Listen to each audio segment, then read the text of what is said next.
What in the world happened? JP, you weren't prepared. Man, it's been a messed up week. I'm running on like negative 4 hours of sleep. But it's okay. It's Good Friday. Easter is like just right around the corner. I've got a new display. Some shelving, some candles, a globe, some books,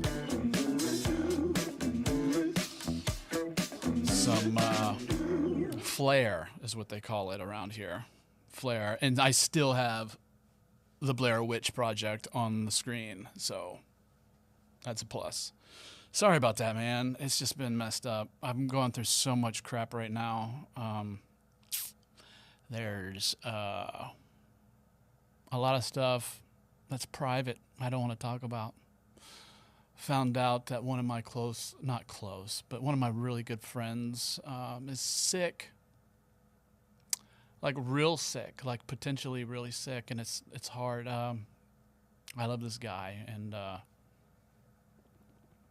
yeah, we'll see. I'm putting all my energy in that right now. And, you know, it's spring. And don't they say, like, spring's eternal or some shit? I don't know. Can you guys hear me? Brian, Toyloy, I know you guys commented on my last little messed up. You know what's pretty crazy? Is, like, live, they have, like, since I have it muted, you can see on Facebook, like, the transcription. That's pretty crazy. You know, I mean, it's awesome. It's like, that's where technology is. It looks like there's one person watching, which is me, which, you know, I'll take that. I'll take it. So anyhow, it's Friday. I don't want to do these shows on Friday, but that's the way it's turning out, man. And it's like, you know, what do you do when you're so busy during the week? I'm trying to line these interviews up to where they're live, but like I'm having technical situations where, you know, it comes down to the wire and I'm like, man, I'm just not ready because I get off my day job at like, you know, 3:30, and then I want to do this at like 5 or 5:30 or something because homie's got to sleep. But you know, trying to get all this stuff set up real quick. Like I don't even know if you guys can hear me. You know, I really don't. And you know, I do care though. I'll tell you that much. I do care.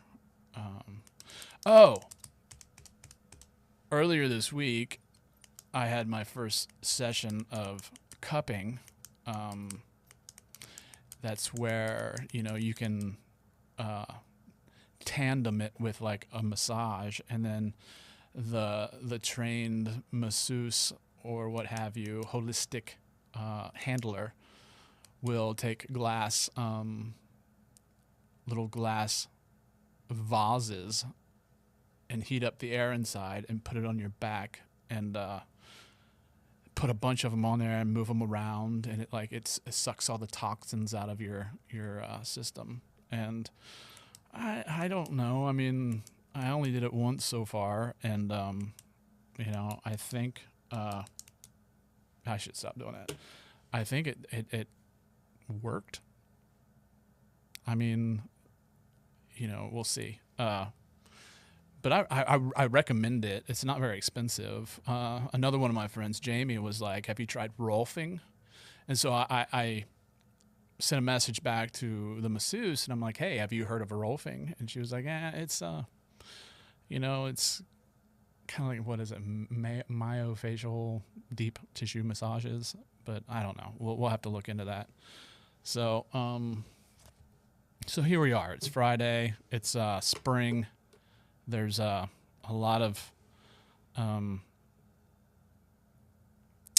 changes going on in energies and in people's lives, whether they realize it or not. There's kind of like a shift going on in the world, in the universe, and it happens every year. Whether you're on this side of the globe or the other side of the globe, it's always happening, and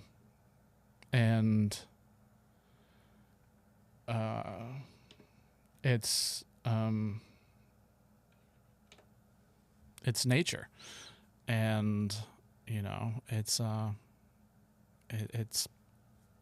going to happen whether you want it to or not. The time keeps on ticking into the future, so says Steve Miller. So I've been acquiring some stuff from friends, and one of the things that I got was, I'm trying to make this intro kind of short because my interview is long, and you've got to listen to the interview. In fact, I'm probably going to put 2 versions online. I'll have this part, because everybody wants to see this part, and I'll have the just where it just cuts to the chase, because it's a long interview. It's like 2 hours, and it's pretty cool. This lady's, she's all right. Her name is Nichole Kolman, and she is very energetic, and it was fun talking to her. I did this like maybe 2 days ago, I think it was. I'm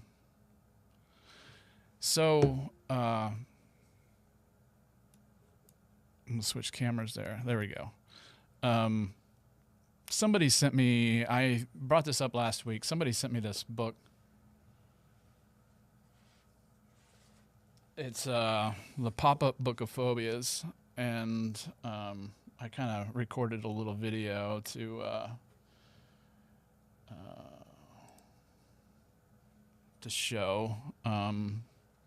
It's by Gary Greenberg, and it's illustrated by Balvis Rubis, and the pop-ups are made by Matthew Reinhardt, and this thing's pretty crazy.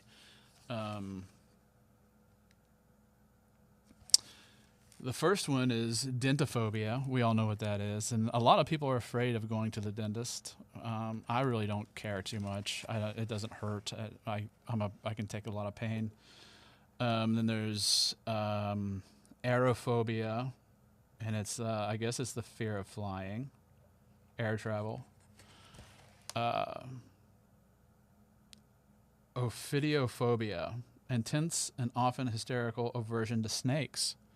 And then my mom is kind of freaky about snakes. She's very freaky about snakes.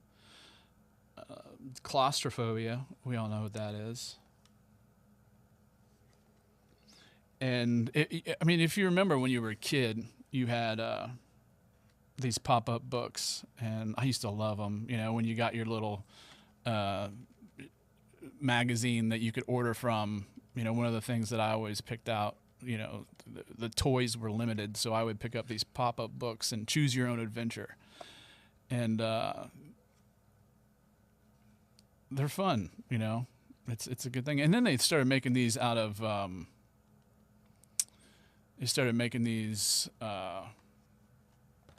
Christmas cards and stuff out of pop-up, and then they put music in it. That'd be cool to have music in this, but there's no music in it.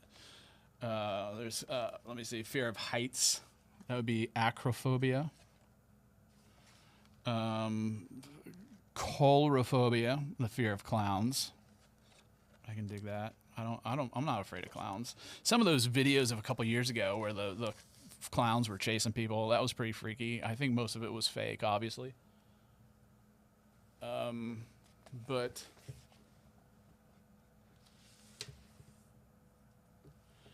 that's a fun book. I got another book that I'll talk about here next week, maybe, or in 2 weeks. I don't know. I've got some good interviews lined up. I've got let me put this on. I've got an alien extraterrestrial abductee. That'd be cool if I had an actual alien. I think I'd probably get a few hits on that one, but I don't have an alien. I have somebody who was contacted and then eventually taken by an alien, which that would be really scary. I'd like to do it, but like I was saying a couple weeks ago, I don't think that I would last because I have medicine that I have to take. So anyway, yeah, so I have her. She lives in Lisbon, Portugal. That'll be interesting. That's going to be one that's recorded. I have a couple near-death experiencers coming up, and I have a hypnotist. I have a hypnotist scheduled. That's going to be exciting, right? I want to see if she can hypnotize me. I don't know. That might be kind of weird. I might say some stupid stuff. I've done some experiments with certain metaphysical, like mystical, how do you say it? Like spells and stuff like that. I've been toying around, and they say that you shouldn't do that if you don't really know what you're doing. You only live once, right? You only live once. Let's just do it. I'm going to head first, right, brother? Head first. So there's that. I've also you look at this stuff in the background, and you're like, JP, what the heck are you doing? Well, I decided to go rogue, since I'm doing this by myself. And if you're going to do it by yourself, you're going to do what you want to do. And this is what I want to do. I've always loved Art Bell. I was talking about this last week. I like George Norrie. I like horror movies. I like all things. This is a really freaky part of the Blair Witch Project when the dude's out in the woods and like you can hear him screaming in the background. I remember watching an interview, and the guy, I forget his name, the long-haired guy, he was saying that was the scariest thing he'd ever done in his life. You go out, there's nobody else out there. They're like, hey, dude, you got to go out there 50 yards so we can't see you. So he's out there in a pitch black, and he's just screaming. That would freak you out, because you most of, when you're out in the darkness, in the woods, you're like, all that stuff is just, in your mind. And it's not any different than, a lot of people that I know would be like, oh, yes, it's different. That's when the spirits come out, witching hour or whatever. But, dude, it's still the world. You're still on the earth. The earth is still spinning. It's just that the sun, the earth is this way and the sun is over here. So you're just still out there in the air. But your mind is playing tricks on you and all that. So anyway, this is a good part, and it's freaky. So anyway, so when you get to the point where you want to do something, and I'm like, I'll just do it myself, and I want to do it live, which is what we're doing now. And but like I said earlier, the interviews just don't kind of line up that way. I'd like to get it that way, but when you're dealing with people around the world, not everybody can line it up the way you want to. You got to compromise, and that's what I'm doing. So, I'm just going to get into this interview. It's like about an hour and 50 minutes, but it's really fun. This lady's awesome. I'm going to introduce her. don't know if this will. And so leading into my next guest, who is a truly unique individual. I've spent like literally hours watching her awesome YouTube channel.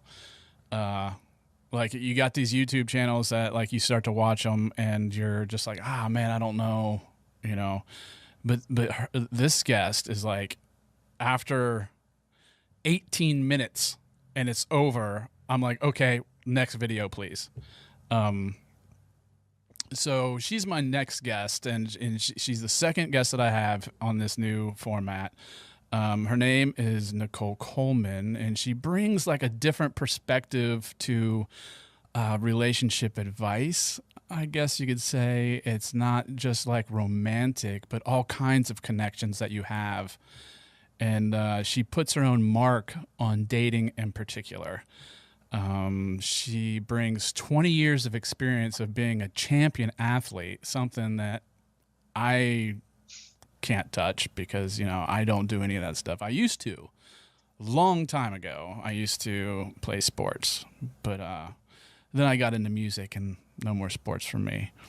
But she also has a career in sports nutrition, and she's an international trainer and has been invited to speak at seminars all over the place. And she does countless radio shows and podcasts like this one. And she talks about her relationship concepts in particularly. So please, if you have a chance, do like I did and go to her YouTube page, and we'll direct you to where that's at here in a little bit, and watch every single one of her videos. She's extremely passionate about her craft and wants to relate to her audience that when it comes to relationships, there is freedom out there from like past traumas. You don't have to bring that shit with you. And it's freeing us from like that fight or flight mode that is ingrained into us. Like it's a natural part of our brain, but you can kind of just like, you know, set that aside and live for now. And I think if I were to do that more often, I would have more successful relationships, because I have right now 0 successful relationships. Please welcome Nichole Kolman from www.nicholekolman.com. And she's on Instagram, Nichole Kolman, which is NicholeKolman _. And then YouTube, A Message in a Bottle, Nichole Kolman. And you can read a lot about this stuff in her book, The Wisdom of the Penis. SOS Manual. That you have to include that too. SOS Manual. I need to start out with so I've been told one of the reasons that you stuck out to me a lot is because I've been told that I carry traits of an empath, and I've known that for a long time. And recently, I don't claim that I am an empath. I don't claim that I, you know, have any special powers or anything. But recently, I was told that I had some traits of Heyoka empaths. And so in my research, I found you. And I'm going to let you explain what exactly that is. And I want to make sure that our audio is... I'm pretty sure we're good. Before we start getting into it, I just want to make sure that was good. So let me let you explain who you are, what you do, and what exactly a Heyoka empath is for our viewers and listeners. First, let me tell you how fucking thorough you are with your homework. Oh my God. It's kind of like you picked up all these gems in a top jewelry store, and the audience now is like, well, how did you make this stone? How did this bracelet come together? Because you said some very poignant things, and I'm going to get into that, but my mouth was watering. So I want to thank you for such a glorious introduction. Oh, no problem. It's truly an honor and a pleasure to have you on here. Like I said, I've watched all your videos. I've read a lot of the stuff on your website, which is www.nicholekolman.com. And it's just so fascinating. I mean, you don't just specialize in one thing. You've got a lot, you speak a lot, and it really touches, me, and I'm sure it's going to touch a lot of other people that I know. And, there's a fan page for you, for Christ's sakes, so. You're getting me so fucking hot, man. First of all, I think it's what just came out at me as you were talking, so that your people know it's not a typical Nichole. It's spelled N-I-C-H for Heyoka, O-L-E. And my mom put the H in a long time ago for biblical spiritual reasons or something. And it just dawned on me now that, isn't that funny? Now I can say the H for Heyoka. Where do I start? Let me just skim so people understand how I'm going to tie in the whole athletic mindset, body, organs, health, relationships, Heyoka, and empathic. And you are totally with many gifts. There is no one that is creative. I already know you are a creative genius that is not into empath and Heyokaness, because it's about creativity, and I'll get to that. I have always been weird, with many weird experiences. But even though people said you're so weird, or like, where do you come from? They always said it in awe, not like you're strange and get away from me, more like, where do you come from? Like, I can't have enough of what you're saying. When I talk to young adults and I get one question, they bring their friends and they're like, as soon as she speaks, okay, you're never going to have enough of her. I'm just letting you know, just saying. And it would always amaze me. And then it got to understanding what animals would be talking to me about and how I would know what was coming up. And that includes trees. And if we have time, I can get into that. I didn't always know what it was that I had or was, although the world continued to reflect it over and over and over again. But because I managed to derail my bullies, and even though I was an isolated kid, befriend the top popular people or producer or boss or the bully. I never dealt with middle ground people, but to get out of a bully situation, I was insightful to see where I was blamed was not the truth, and I was able to see from behind her eyes, and I was able to say the truth, because I get things visually and I get things in sentence form. So I didn't like the word, you're psychic. Oh my God, you're psychic, because everyone would drag me to the nearest lottery thing. And I'm like, I'm not, even my mother, please just do one for me. I'm like, there's just something in me, Mom. I just can't. I don't want to. But it doesn't matter if you don't get it. I'm like, no, I'll get it. But I'm not doing it. Or tell me when I'm getting married, I'll give you this, I'll give you that. So.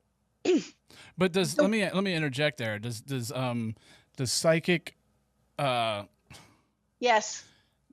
Does it work that way? I mean, Heyoka empath. There are Heyoka empath who feed off energies and receive energies, and I'm going to so clarify, because there's a lot of misinformation about it. And there are rare ones that are Heyoka empaths and highly psychic. I never felt good with the word psychic because I saw it as a hit and miss. And I kept saying to people, don't give me that P word. I don't like it.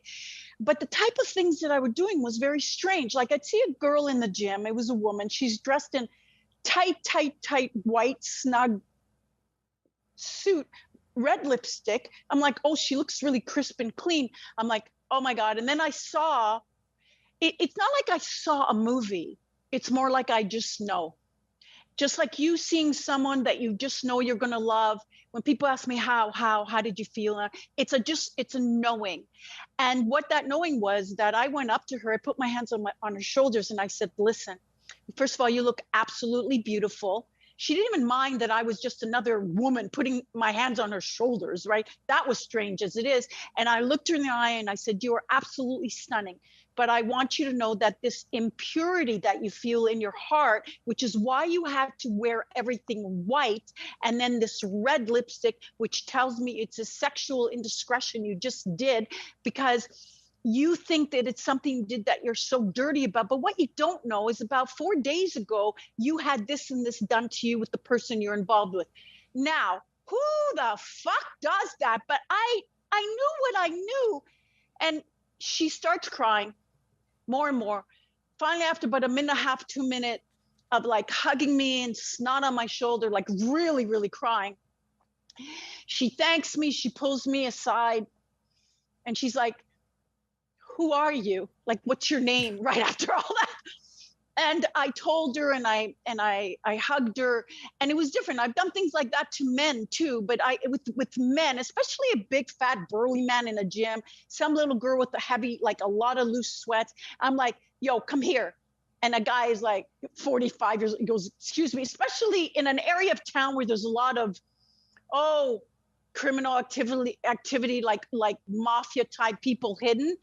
And that's what he was. I could tell. But I said, come here. And I said, and I would look to the right, because that's where I received my pictures. I said, right now you're going through this, this, this. And it would always be a metaphor. And when he finished, he just took my face and squished it on his hard belly, filled with gallbladder stones for sure, and almost cracked my nose because it was so tight. And he's like, you're my soulmate. I know you're my soulmate. All these experiences, there's never been a guy that doesn't say, I know you're my soulmate and I'm in love with you, including a guy that was a podcast person, my very first one, who told me he was in love with me the second day. Like, first day is, do you have a boyfriend? The last podcast show, are you married? Like, all the time, because I can actually jump into your body and sit behind your eyes, physically explaining that to you, but emotionally, that's what it is that happens. So it was when I was able to funnel it down, and I said to myself, it's not that I can predict future. I don't go future, I don't go past, but I can go into where you were, where you are, and where you're heading if you give me an issue. If you give me an issue, and this is part of the Heyoka Empath's gift, they can see like a mirror. And as I say on one of my videos, kind of like the Wicked Witch of the West mirror. Like, can you imagine if you had a mirror that would tell you what's up with you, why this person did this and that? I'm not quite like the Wicked Witch of the West mirror, because he really sounds like he's on Prozac. Like, do you even talk to a mirror talks like that? But I'd be like full color telling you, you're doing this right now, which is causing the guy to do this and this. Here's a domino effect. And it's so key, because you hit on this, and it was brilliant how you segued into it, Jason. We're going into the Aquarian age. And the reason why, although I've been very blessed to be called guru of the dating world and all that with my insight, more accurately so, it's guru of the 5D dating world, and that's the Aquarian age. You got to explain what this is. Yes. D stands for spiritual dimension. 5 stands for the level of consciousness. Here's the key now. Okay. I hope your listeners are listening. This is big. Right. Everyone right now, for the most part, is locked into the 3D realm. And you know how? Because you have anger inside you. You have blame, yes. You have guilt, you have shame. In order to get into the 5D, those landmines that can go off and get triggered with other people. So the new person triggers you about something the old person did, and then you are talking to the old person. That is your lizard brain, and it's fight or flight, survival. Now I got to get it out there at your new person you're attacking. So you are trapped in the past and fearful of your future at the same time. So you based are on caught experiences that you've already had. their energies locked in you, locking in the energy of pain and shame and guilt. And shame is the biggest taker of life. And so what I'm able to do, it's kind of, they've called me also, what's the word? Psychic psychologist. It's like a psychic surgeon, because if words come to me are directly tailored to your ears, Jason, your mental syntax, your emotional blueprint, your DNA, because truth resonates, truth is not man-made, it's natural. So it's going to resonate within your body. Now, if these words belong just to you, when your body hears it, it's kind of like a magic combination lock. It unlocks the energies trapping the pain. Now, the other thing that I do is I make sure you see it from a hawk view. A hawk always, you know, when there's a storm, all the animals are scurrying along, but the hawk uses the wind of the storm to rise above the storm and has the wind carry it over. And like that, I take you to a point that's very high, that is a truth. And you know why the Bible says the truth sets you free? Because if it is the highest truth of what really went down at the seed, the innocent beginning, and I say that to you, intellectually you will be open. Now, when you go to a shrink, they say intellectual shit and you understand it, but it doesn't take away the pain. But if you have someone who can unlock the pain and intellectually clear you, because where there's clarity, fear can't enter. There's no need for it. Right. When you're able to do that, and that's what I do, then I can access you to your 5D realm of beginning to learn how to receive energies and reading energies of people. Why is that so important? Because now, if we do a dating thing, first of all, apps, I don't know how people do apps. Like, you can't even read energies off the screen. Like, it's just so, like, anybody can say anything. And most of your readers don't know this. And it's all outlined in my book, The Wisdom of the Penis. And you can get it on. Let me fill you in on something. Most of the people on apps aren't even real. Exactly. Oh my God. Well, thank you. That's so scary. And you know what? Yeah. Not only can anybody write anything, anybody use any picture, but see, I can look at a picture of a person's face and I see things. I have, one of my services is send me a picture of a boss you're about to audition for, or a person or anything. And I will give you characteristic traits, things about them that even they don't know, to give you the edge on how you're going to propose or say, I'm sorry, and it'll actually be taken in. So I have a picture of someone on an app. I can distill that and I can filter through it, but most people can't do that. Now, they're already not used to receiving your energies from other people, because when you meet someone, it's kind of like, how are you? Fine. Spit out shit back. You got the answer. It's coming out of your ass.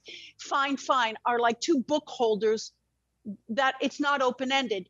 You cannot, like, do you ever notice when dogs meet each other, they're not like, how are you? Fine.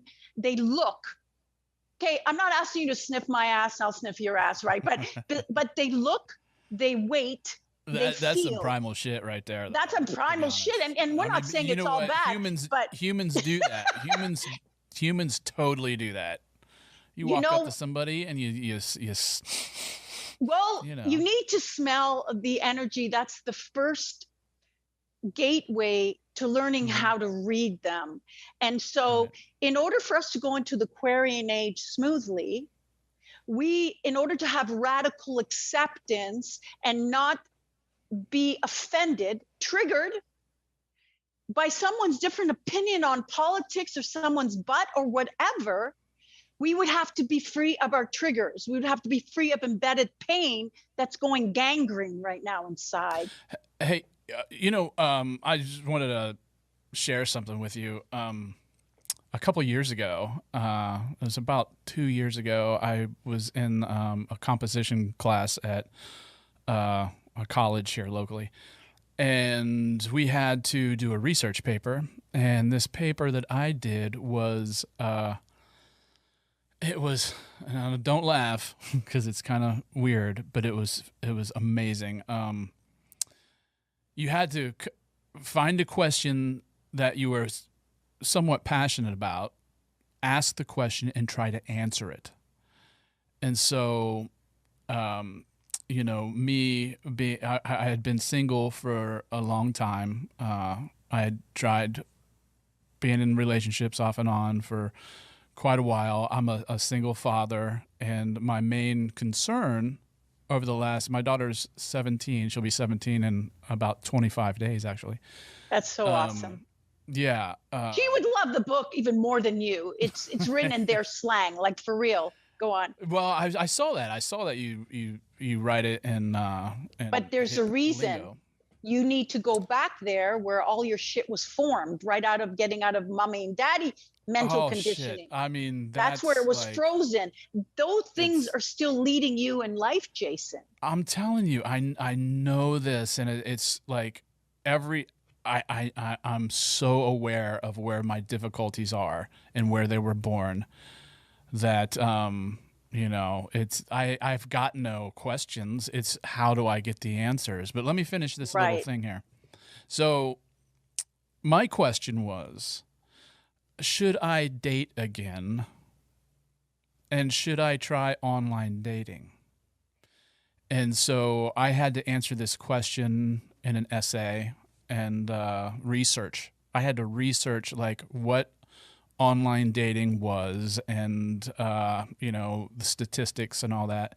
And what I uncovered is that there are studies that were done. I think the first online dating website was created like in the early 2000s. I can't remember if it was like eHarmony or Match or whatever. But anyway, throughout the years, these researchers, I can't remember what college it was, but they actually found that they can tell there was 3 different characteristics of communication that they could tell within 5 correspondences whether or not a couple would have a face-to-face meeting. Just from the first Understandable. 5. Yeah, pattern. Yeah. There are definitely patterns. Absolutely. Right. There's sequences and patterns that people have a domino effect with. Oh, yeah. Right. Yeah. And it was like, it was really interesting. It was not just, it was a lot less physical attraction, even though that was a key to swipe, right? You swipe left or right, but what came next was communication, and it goes both ways, right? So can I tell you why? Go ahead. The floor is yours. Before you continue to finish, that's really important what you said. The reason why the first thing is the visual and the second thing is the communication is because a man falls in love first visually. Mm-hmm. A woman falls in love first auditory. You say the right words in the right way, in the right tone, and it's open sesame, no matter what. It's all tone. It's all tone. Yes, I'd say tone first, then what you say and how you say it. And that's why later on in a relationship, if a guy's actions are down here and his words are all lovey-dovey over here, it doesn't register, make sense to the girl, the woman. Why did he send that emoji to that hygienist we just went to? I don't understand. Why? Because if the actions are not, and that's why I tell all my ladies, you don't listen to a guy's words, because there are wordsmiths guys over there that can, and especially you are killer tone land. You are kingpin tone. So if a guy is a smooth talker, player, he's going to have melodic flavoring to his words and to his poetic vision. And because of that, the girls are receptive to that. So that's why it doesn't matter that later on the warp of his personality is flaring. She cannot compute, understand, and have it transmit into her intellect why. She'll say why when it's obvious why. With you guys work in a whole different way. So all I'm saying is that the two interesting dynamics, and you put it in such an interesting way, that it just dawned on me right now as you're talking. Yes, guys, I like that girl, visual. Oh, and now let's see if we keep it, communication with the female. Yes. Makes total sense. It's fascinating. Like I had no idea. I mean, you kind of, like, for me, and this is kind of going on a tangent. It's okay. But, like, that's your feminine energy creative business going on. Go on. Well, I usually know, and I don't claim to be psychic or any of that, but you know, I've had discussions with some friends lately, but it's definitely there. There's definitely intuition, and I usually know within the moment I lay my eyes on somebody, like in real life, IRL. I love that. IRL. Whether or not, thank you. Whether or not there's going to be fire, and I don't know when it's going to be. Well, that's because you're picking up her energy. And you being true. Highly creative means your feminine energy is a lot higher, and it rules more than your masculine energy. And all that means is that you will tend to be extra emotional. You will tend to suffer in silence more. And you may be a little bit scattered. You may be... I'm a Gemini, so... Well, if you're a Gemini, then you pay attention to every single fucking detail. I do. Yes. And you're very quick in your mind and all that. But in terms of energies, there is, I would just thought of today, I said, I'm going to add to my website a feminine energy checkoff list and a masculine energy, what they rule, checkoff list, so people know.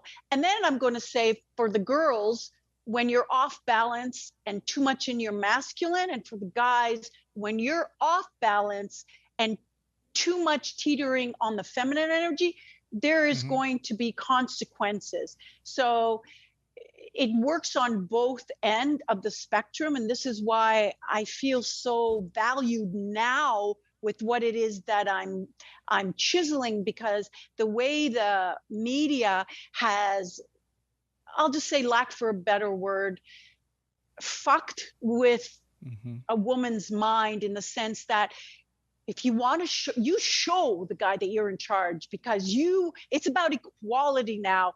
You show him you have confidence. You walk up to him, you ask him out, you have no fear. Who has the goods here, Jason? I do. Why would I have to do all the work, walk up to you, ask you your name, ask you if you want to come to a party? Oh my God, will he want me? Won't I? Am I good enough? Is my hair good enough?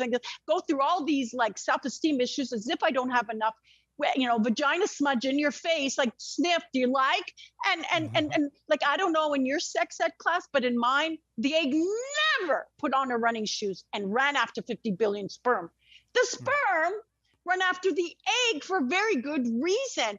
And so what's happened is, yes, equality in the career, but when they've overspilled that to the romantic arena, and they're leveling off the playing field, like, I don't know what man wants all those hills and valleys leveled off, because that's a sweet spot to like dive into. But now you're leveling off the playing field with a woman. And so where women ruled the romantic arena, we ruled. We're now being demoted to equality. You do me, I do you. Like, what the fuck is that? That is not romance and spark. That's two soldiers going parallel. That's not equilibrium, where I celebrate your strengths and you celebrate mine. That's why there's competition now when a girl makes more. or a woman makes more, or then he goes, because how can it be anything but competition if it's leveling? You level off the playing field for competition. So not only has it overlapped into an area that we were up here and now we're being demoted, it's very demoralizing for a divine feminine energy born, inherited in this life, it's her birthright, to run after a man that you were once put in a divine feminine energy spot, which is basically, you show me what you're bringing to my life, because I'm aware of everything that just, do you know that when a woman's very anchored in the strength of her femininity, just standing next to you, like if I was sitting next to you, actually this will work a lot too, but if I was sitting next to you, I'd be enhancing your whole entire immune system just sitting next to me. Oh, I do not doubt it. But you see, most women now, because they are chasing, and first of all, just when you chase anything, it pushes it away. The mere energy of chasing pushes something away. Attract a man. Hello.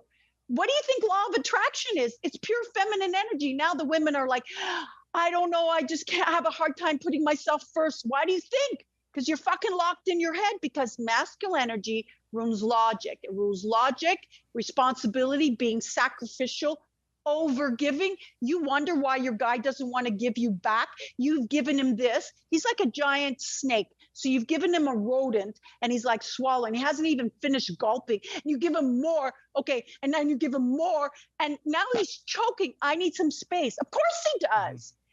A man needs to be hungry at all times, to want to be fed, to be inspired to do what it is that you need to be put in the right environment for you to cook nicely.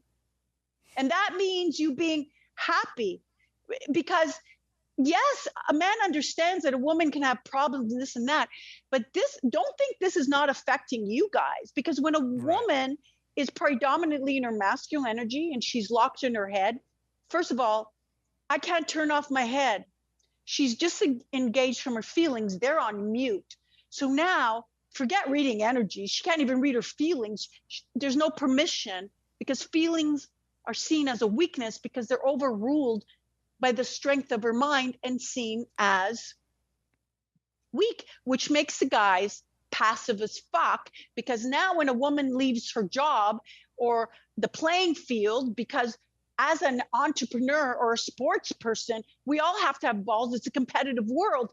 But when we don't leave our balls at the gym or at the court and we take it home to our man, last we checked, was a masculine energy, two similar energies will collide, because only opposites attract. So if the woman is very assertive, she's her own boss, she organizes, she's going to organize your life, she's going to tell you what to do, she's going to put you in compartments and on a schedule, and you're going to feel like you're lacking something, because although it's very flattering to have women run after you as a guy, it doesn't stop there. This is why they become territorial. Do you think there's are there exceptions to that rule when you say, like opposites attract? Do you think there might be exceptions? Like,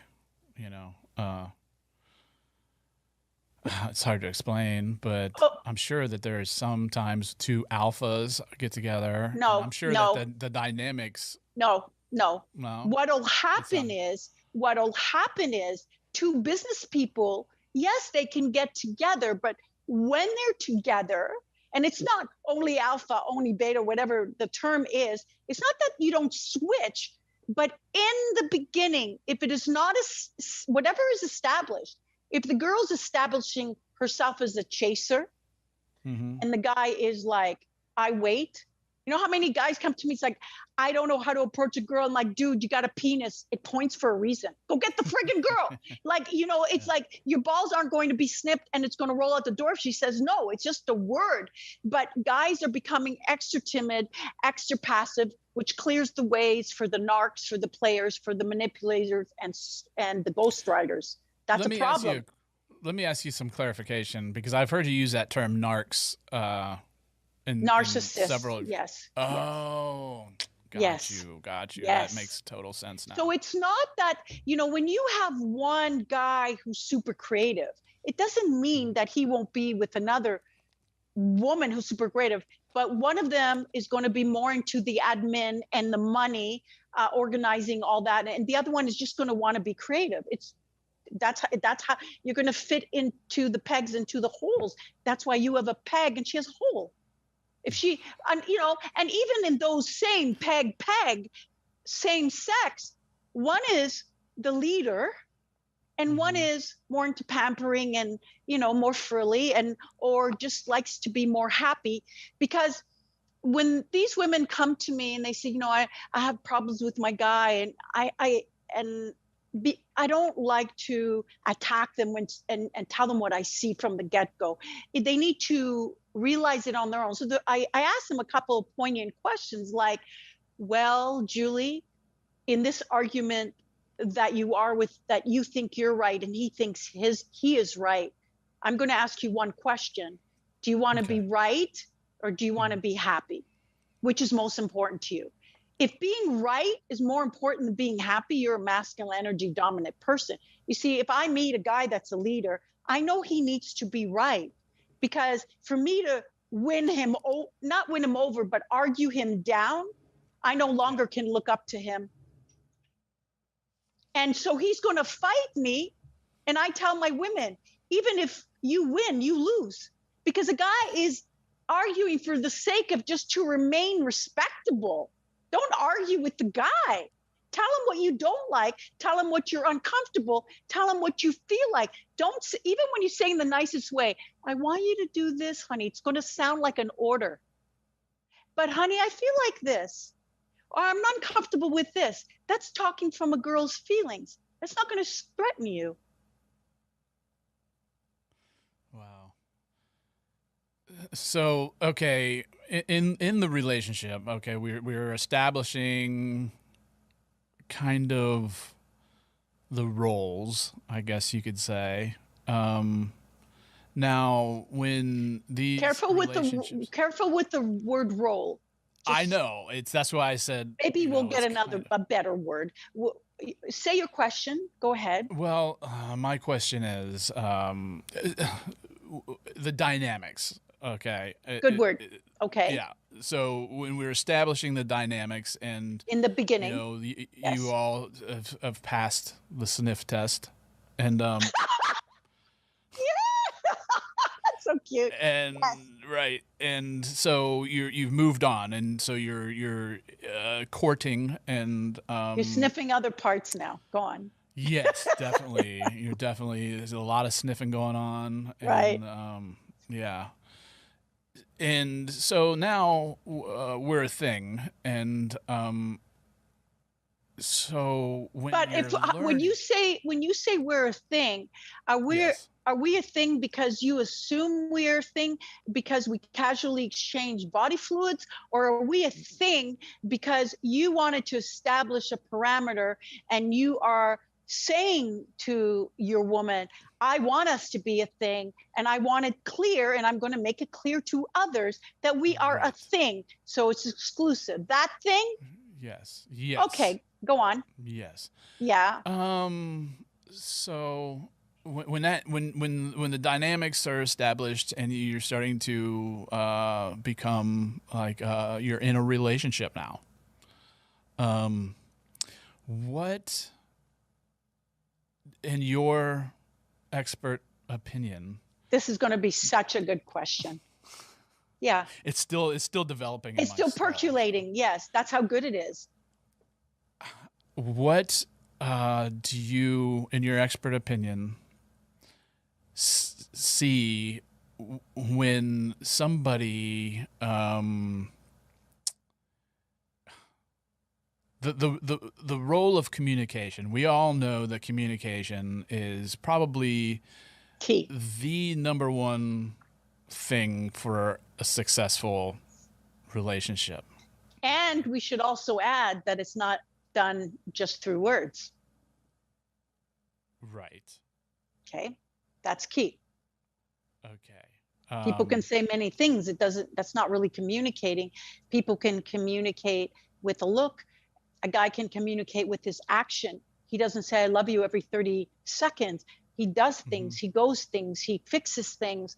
There's different ways that a male energy and a female energy communicates. And this is, we're still building the question. Go on. Yes, the question is coming soon. You know, one of my t-shirts, it says the wisdom of the penis. On the back, it says coming soon. I haven't released it yet, but you're so getting one. Okay, go on. Okay. I'll wear it. Okay, I know you will. Yeah. So, okay, say you're in the initial stages. And, is that the first 3 months or after? Yes. No, 3 months? The first 3 months? Okay. Yeah, the first 3. Okay. The fairy tale phase when there's still like stardust in your eyes. That part? Right. Okay, 90 days. Yes. Okay. So here's my question. At this point, she farts and doesn't shave her legs and it looks like dreadlocks, and you cut your toenails on the table. I don't know if that would fly, but the first one, no, who cares? Nobody cares exactly. Anymore. Exactly. Why do people totally ignore red flags? Oh, I'll tell you why. And it's not something that I think, it's an insight that I know. All right. I just wanted to clarify that. Well, first of all, you're sorry? No, just I mean, there's, say if you have red flag after red flag, red after red flag, and then okay, you ignore it, and it doesn't go both ways. I mean, between right. Okay, this is a multi-layer question. So let me see if I can go. Okay. Okay. I want to hear it. The reason you cemented, I was going to say cemented your dick somewhere deep. No, but the reason you cemented the relationship with this person, it's either clean, meaning you don't have any past traumas that's still hurtful in you and she doesn't, or you do and you are fitting snugly into each other's wounds, which within that time period, as you relax, even though the red flags may come up, it's overlooked because you're really trying to win over or prove something with the last person you were with. So it's almost not that it's a vendetta per se, but it's almost like I'm getting it right this time, although that's not what you're saying. Or I'm going to prove it to me that I can have a relationship, which I think is more your whole makeup. I miss so many things. And so they see it. If you're overlooking a red flag, it has to do a lot of conditioning when you were younger. Tolerating anything is sick. It's like an addiction in the sense that people think that, oh, this person is really messed up and I'm trying to help them through. Well, no, you're a lot more messed up because a normal, healthy person sees this as fuck. I'm not going to do it. It's making me unhealthy. First of all, whenever you're with someone who has an addiction, in order to cope, you form your own addiction. You are going to form some kind of an addiction. I don't care if it's looking at a horoscope each day because the person's going to do cocaine and you just got to make sure the way is clear, something. Or you fit into this person because they are a karmic tie. Karmic tie is not the same as you having pain from someone else. Karmic tie is you having had already pain with this person in another lifetime. And the misery is very familiar. And what got you prepped for this relationship is that's the same scenario is already experienced at home. So gets you groomed to feeling that That is a natural feeling. So it's very easy to overlap. So this person, a karmic tie, you recognize them because they don't just stab you in the heart. They dig it and they smash it, and it's like juice. And then even though you're like, then they come step on your face to finish it off. It's very vicious in the sense of energy contamination and narcissists. Yeah, so you're not like saying that these people are like actually assaulting you. No, but sometimes a lot of these abusive things are, the person can't help himself. And a lot of times, you ever notice when you have a hangnail that you catch it on a thread? Yes. Or a bad toe?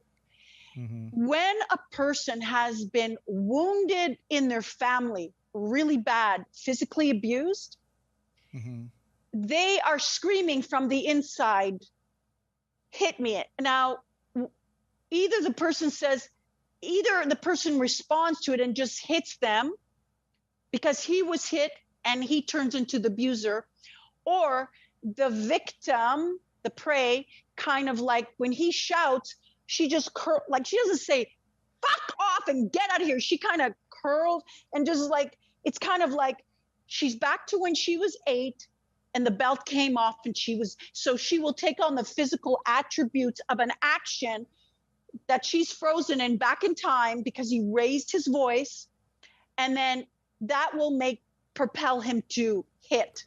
So that's another reason. The other reasons are red flags can be ignored. I'll give you a reason why I ignored red flags so that people can see it can go with anyone. I think that's really important. And it's a little emotional for me, but it's very important that you know.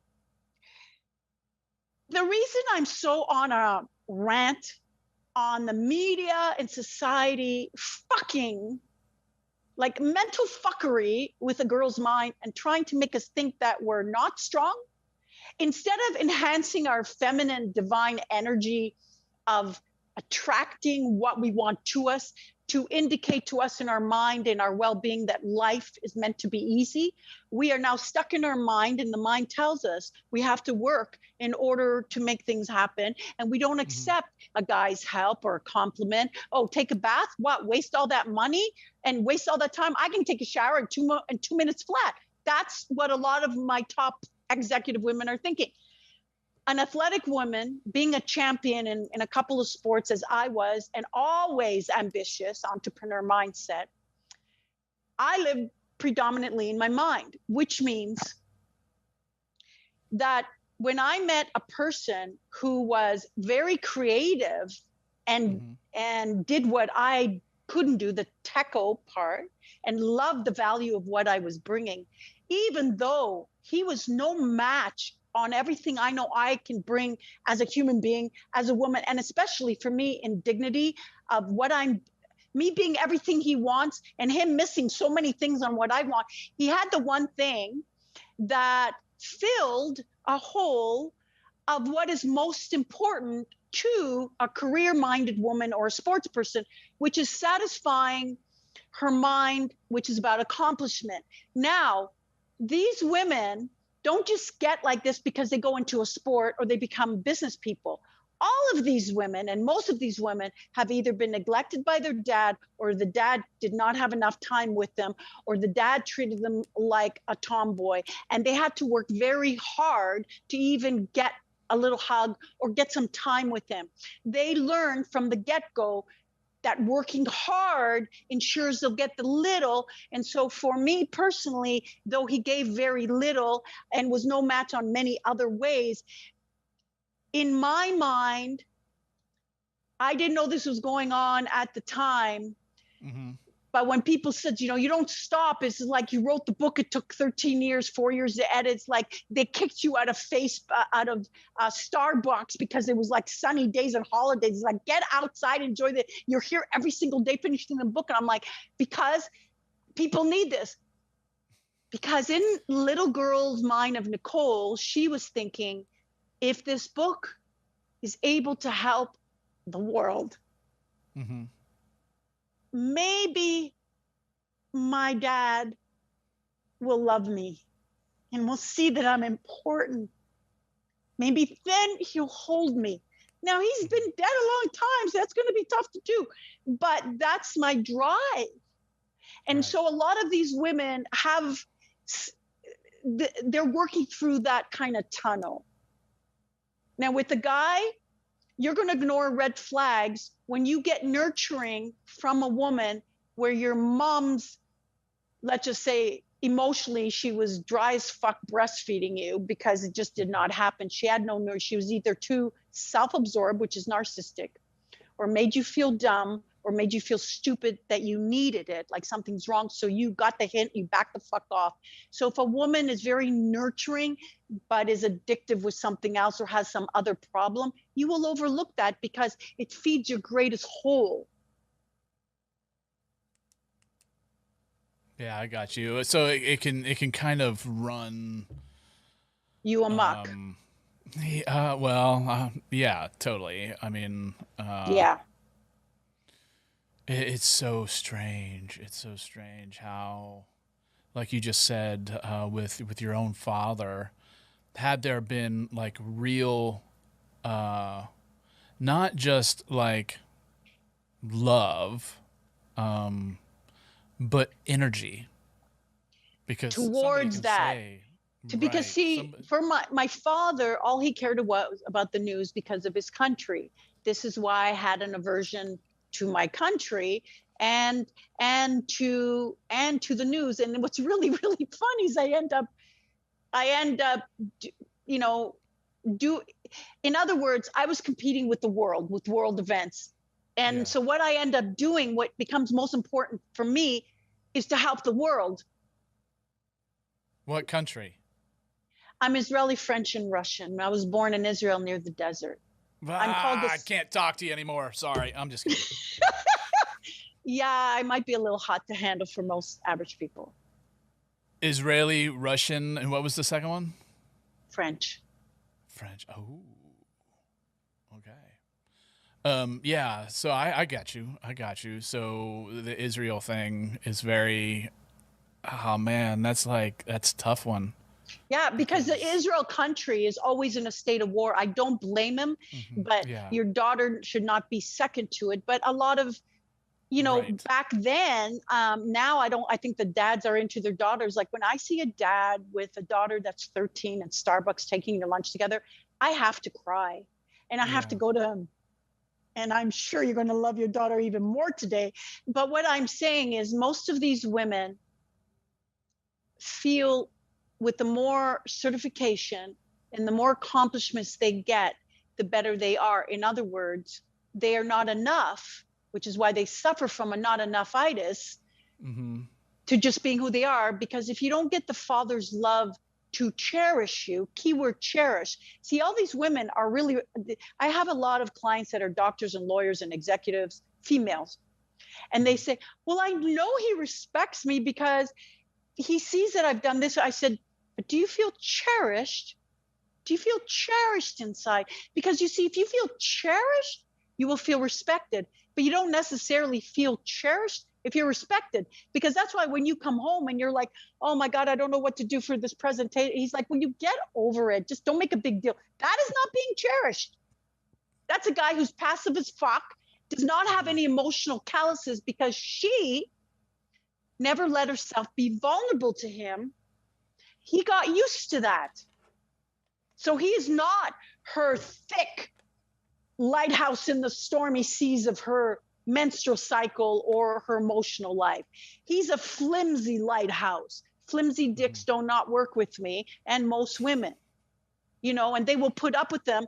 And he'll just, so what these women, they get tired. They feel depleted. See, you can't energize a woman, but she can energize you. If her fountain of water is why can't I energize a woman? I'm very because a woman is not inspired by a man. A man is inspired by woman. I think they can be. A woman can be inspired by the deeds that you do, but the love, which is what she runs. This is why a woman will always do a cause for a love. She will do an organization. That's her driving force, love. But inspiring a man to do anything, yes, you can be her cheerleader. Yes, you can be a solid support, and you can intellectually and emotionally support her. But a woman, when she is strongly anchored in herself as a woman, is a great inspirational force to the world at large and to her man. For no man knows the strength of what he's capable of until he looks into the eyes of the woman he loves. Now, the reason why you're having a bit of resistance with that is because you are very highly in tuned, and you have a lot of creativity. So you're very teetering on the feminine energy. So you're not going to understand why you can't give the emotional support. Yes, but biologically, it's just not the same. But you see, you will attract a woman that will need your nurturing to inspire, because your feminine energy will be a lot stronger than hers. And her masculine energies, where you're not comfortable working in, let's say, this template and this template, because you need your freedom and your creativity, that's where she will feel much better in a structured world. So what you're saying is, and you also have to understand that people's, once they hit a certain age, nature, she kind of tricks us, because the women's testosterone gets higher. They become more aggressive, more interested in work and drive, and they don't want small talk. Where the guys start to be, because estrogen is going up, they start to be interested in gardening and poetry and songs and really patiently, really getting to know each other. It just and not just fucking hard, you know, but she wants to just fuck hard to release her stress at that point, because she's menopausal. It's like, it's really funny. It just, the whole thing switches. So it really depends where you are in your life.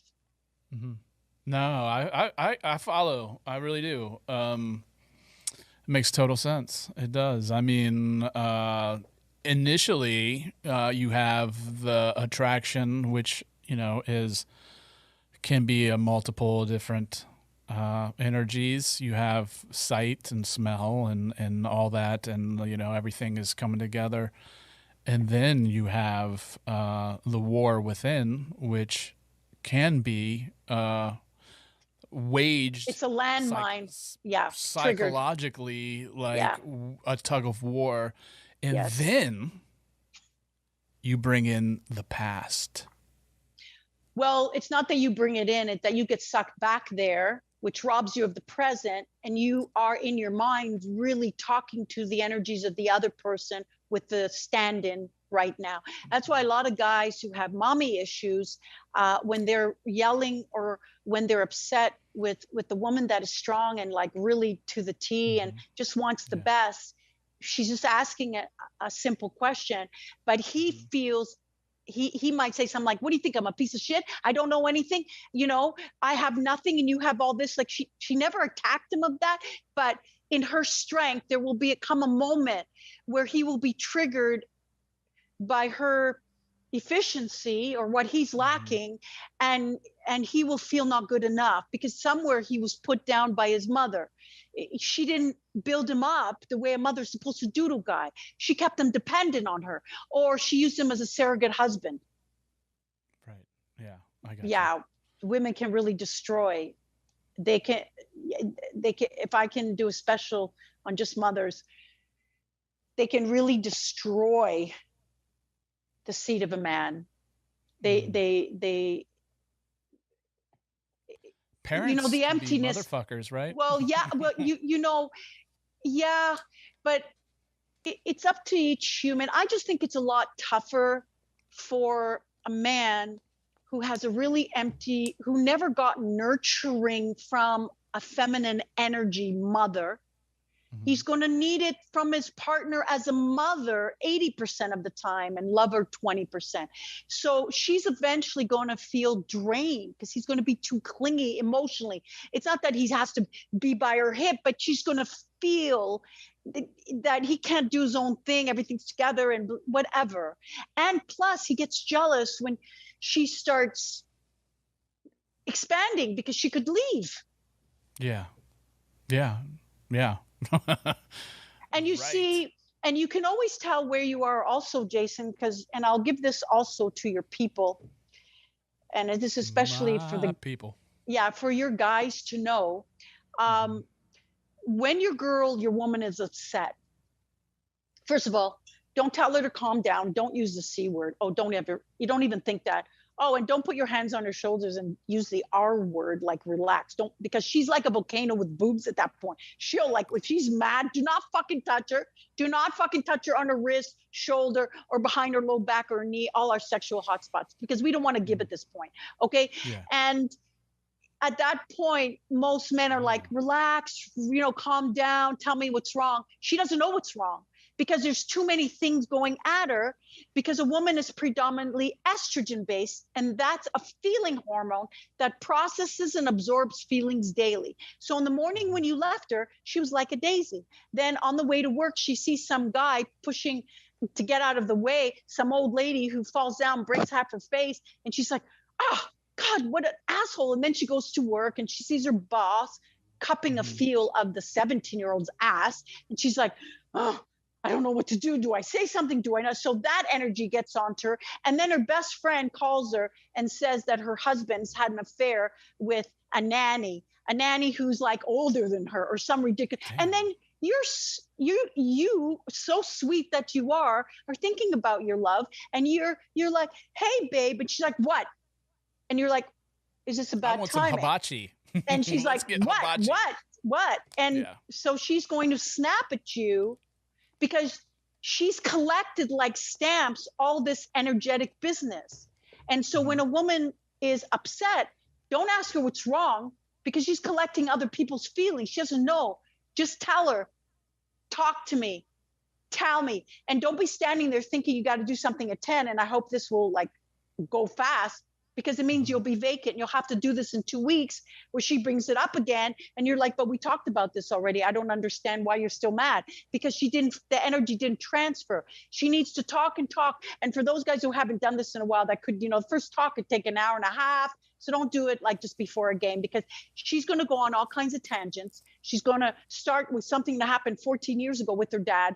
And then it happens with her brother. Then eventually she'll get to you. But it's all related at this point. And then when she's finishing and she's like, just say, and what more do you want to tell me? Until she has nothing to say, because then she's going to be like in a rinse cycle. And she's going to, like when clothes are wet and dirty, they're soiled and heavy. When we have all these emotions and words for us carry weight. So when we have a scene or someone says something, it's heavy. It's like you guys wearing like a 25-pound dumbbell around your neck and carrying it all day. Unless we say, and that's why when girls talk, we don't talk with commas. It's like a runaway train with lips. We have to get it all out. Then we feel lighter. Mm-hmm. So an anti-tool depressing kit, like if a girl, an antidepressing toolkit would be to get her out of her head, which means you have to ignite all her senses. That means give her something visually pleasing to see. Mm-hmm. Have something that she hears musically or nature sounds. We know taste does it. And with men, usually that will predominantly, if they're more of a feminine energy, they will satisfy their senses through taste with what feels soft. Hard things are not good for us at this point. Later on, try back later. But right now, we want soft and cuddly things. We want like many color sprinkles on ice cream. We need to see beautiful colors and things. We need to hear beautiful things. We need to touch, whether it's an animal or something soft. We need to smell lavender and bubble bath and things like that. We need that mystical experience to disconnect from our head and get into the sensualness of the body. Our estrogen energy will rise and make us feel a well-being, and we won't be upset anymore. Mm-hmm. That's pretty heavy. It's heavy, but it's fun, just. And the other thing is remove remove the female out of the room where she's upset, because the energy is in there. You ever notice, I'm going to go play basketball, I'm going to go walk down the street. You know why the walk helps? Because you're out of the room where the energy of hate is. Yeah. Point taken. Write that one down. No, I understand. Yeah, that's in the book too. It's more detailed there and explains it more thoroughly. But I'm sure your audience is very quickly picking up a lot. And if they're missing anything, just go to Amazon.ca and get the book, or go to my site, or ask me directly a question. I invite all your audience to go to my videos. And if you have a personal issue, I will do a whole vid on that. Right. No, I've noticed that. I've noticed that you answer people, and, this is it's the best Nichole part. Kolman, a message in a bottle YouTube videos.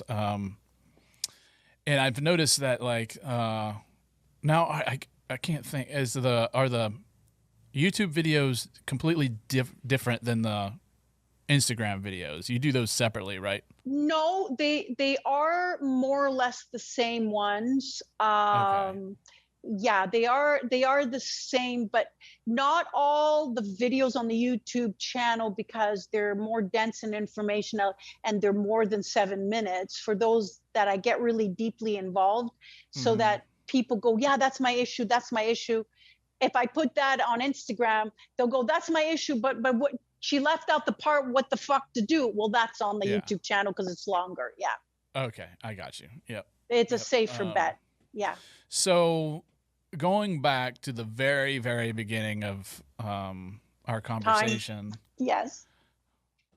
You said that there were 5 Ds. And I don't remember, maybe I did. What was 4 and 5? Because we all know what 3 dimensions is, but for the 4th and the 5 of dating, right? Okay, so when you're looking at the 4th dimension, is not a place you kind of want to. It's kind of like an in-between place. It's why it's best to go right to the 5D. The 3D, we're definitely anchored in pain. And we're hanging on to the idea of struggle and frustration, and we get triggered because our lizard brain, which operates, that's why a lizard is so prehistoric, because it can only survive. The 4th, I would have to do a lot more research in order to answer that thoroughly. I just do know, you know how when someone transcends, and for those that are interested in dead people and talking to them, I have a vid on that, because I do talk to them, and I teach you how exactly yours communicate to you, so you recognize it. Because in the people that I have met that thought they were gone, they were in such a deep state of depression, and when things were pointed out and they went on their own way and they came back, it's like, oh my God, it exactly happened like that. Yeah. And then this, and I'm like, yep, connected. So you also talk to dead people. Well, I don't believe, I know. I am telling you, Jason. I am telling you, if your portal is open for them to connect, it will happen. And there's many different stages. It's not like they sit on your bed, although I did have one person that had that experience. But they use things, and it's a bit of a lengthy conversation. But yes, it's very much natural. It's very much natural.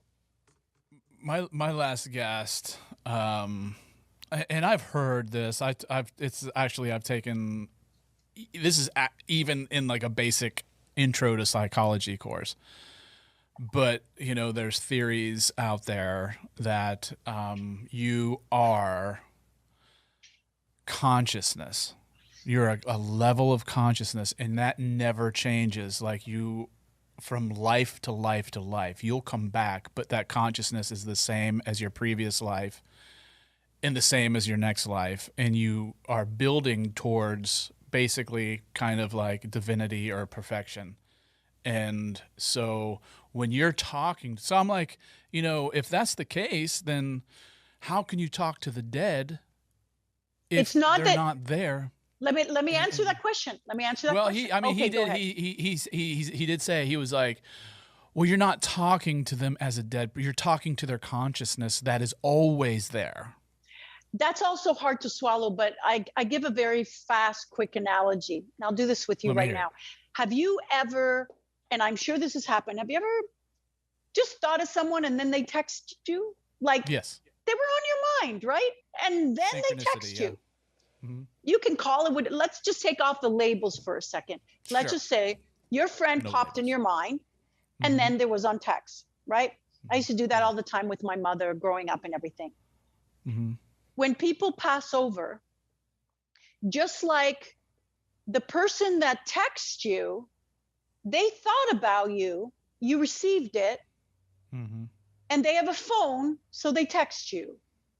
When a dead person is thinking of you, they will pop in your mind, but they don't have a cell phone, so they'll show it in another way. Here's a few examples.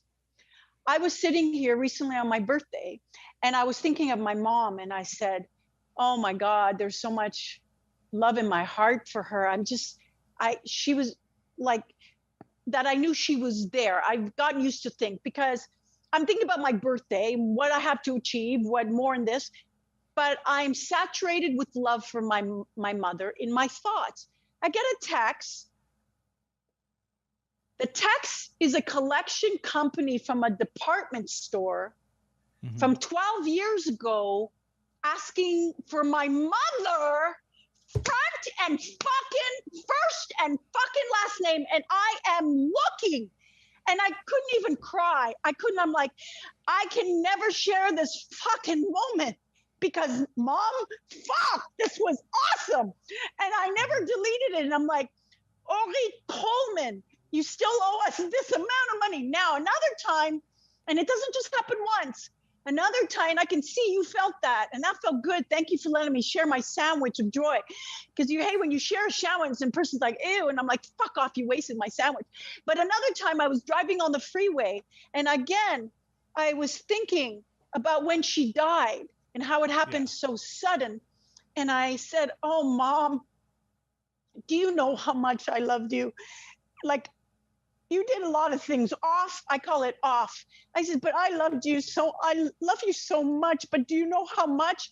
And then I got interrupted because I was on the left and a car went right in front of me with a license plate. Mom, love you. Jesus. So when you get more than now, so what I'm saying to you is that when you start, you see, as long as you are filled with these other pains, you're distracted. Your energies are erratic. You're not still to receive shit. Like your next great idea, your good choice versus bad, this person, whatever. And the media keeps us fucked up with all this media fear shit so that we are not still enough to have our safety, because you will never feel safe in the world if internally you don't feel safe.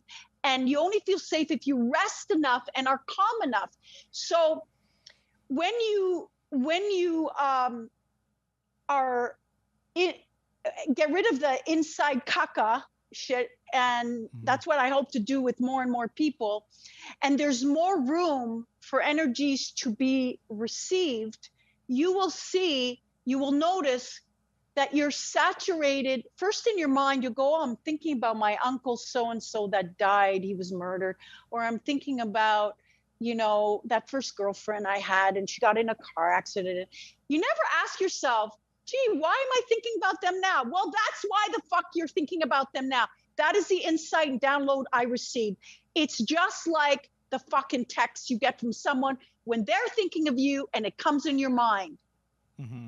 So and as much as you are rattled up about your life, you will still think about our dead people. They will pop up in your mind. At that point, they're saying hi. Now, sometimes electricity goes off and on, weird shit happens. I'm not saying the sofa moves to the other side of the room, but I'm saying you will just, and the other way they get in contact you is when you find unexpectedly, when you're not looking, things that drop out of a drawer that was something very poignant, an old letter, a song. Okay, this is really freaky. I'll tell you really quick. These are for all the ones, my heart, if it had hands, it would hug all the ones that lost their true love, because I did. Okay. My true love, after I buried my mother, because he was in another country, doing all the funeral and shit. And then all of a sudden in my mind, I'm seeing pictures like you're looking through an album of every single moment. And I'm asking myself, why am I not accepting him as my husband? I kept saying, no, no, no, no. He was a self-made millionaire. I didn't make my millions yet. I was stupid. I didn't say yes because of that. But here's the thing that's interesting. All of a sudden, for no reason, I'm seeing in my mind like snapshots of every single experience I had with him. And I go to the gym to try to take off my stress from the funeral. And I come back and I said, you know what? I'm going to marry him. I don't care. I know I just had this death and I'm whatever. I'm just leaving I'm going back to him. And I came back home and I called and nobody answered because it's different LA, Canada time. And next morning I called and I'm, hi, let me speak to Michael. And they're like, who is this? I said, it's Nichole. Let me speak to Michael. And they're like, Michael Pa. As soon as they said the word Pa, I went mental because they said passed. I said, when did he pass? You know when he passed, Jason? When I saw the vision of the pictures at that exact time, minus the 3 hours or 5 hours from 3 hours from California, when he passed. When you die, they say you see your life in pages. I was seeing our life as he passed. Wow. But no, I go to the gym after I scream for 3 hours and cry. I have to run out my anger. And I get into the gym and the music's on and I'm on the treadmill and I'm running and all of a sudden the lights go down. Okay, no biggie. These things happen. Everybody stops. All the treadmills go out except mine. It was still running. Now that alone is strange, but I just figured God loves me. He knows I can't stop. I'm crying and I'm running and I'm crying for about a minute and a half. And everybody's like, doesn't know what's happening. Everything's dark except for me and my treadmill. And then all of a sudden, lights go up. Everybody goes back on the machine. All the treadmills are working and the radio goes back on. My guy, Michael, he always used to nickname me. He always used to say to me, you're my dream girl. That's your name. On our certificate, it's just going to be called, you're my dream girl, something like that, right? He always say, you're my dream girl. So the lights go back on. Everybody's on their treadmill. Everybody's back to happy. I'm still running. I'm still crying. The radio's on, only it's a different song. Now they're playing, you're my dream girl. That old song. You're gonna have to go to the gym after this conversation here. I'm good, but what I'm trying to say is that it's really hard to convey a story with the impact of, call it synchronicity, I call it magic, in real life form. But when something like that, lights go off, fucking radio goes back on, and it's a different song, and it's like, you're my dream girls. I'm fucking sorry, but dead people are there. I'm just so fucking sorry. If yeah. And so on that one video, I talked to dead people. I explain a little bit more about like the steps involved, but basically it is not any different than a friend that you don't see pop into your mind, and then you get a call or a letter. Email. God, I wish people would write letters. Nobody writes letters these days. This is like so beautiful. I'm like, my next guy, my guy will have to write me letters. That is just a non-negotiable. I decided there's just too much feeling. Do you ever notice your little girl when she was small and made pictures, how it doesn't matter if it was stupid or hideous, that it just gave you so much love because the energy's off the fucking page. It's not the same like she wrote you an email at 8. You know what I mean? I remember somewhat recently, I wrote a letter with a pen. Who? To who? It's just somebody. Okay. and I wrote a letter, and it was to a recent ex-partner at the time. And I wrote a letter, and my hand Trembling. hurt so bad. No, just Wow. because you don't. Wow, because you're not used to it. Yeah, you don't write, and also as you're writing, you've got all that energy of the emotions going on and all that. True. So like, So did it afterwards, cramp on you? Did it cramp? Oh yeah, a couple times. Yeah. That's also a magnesium deficiency, and as we get older, we need more. I'm so jacked up. Just, I mean, and if you're not sleeping a lot, just so you know, your body will block calcium, magnesium. It blocks calcium for sure. So if you're doing a concentrated thing, it will be like a bit weird. So all that is magnesium minerals. But go on.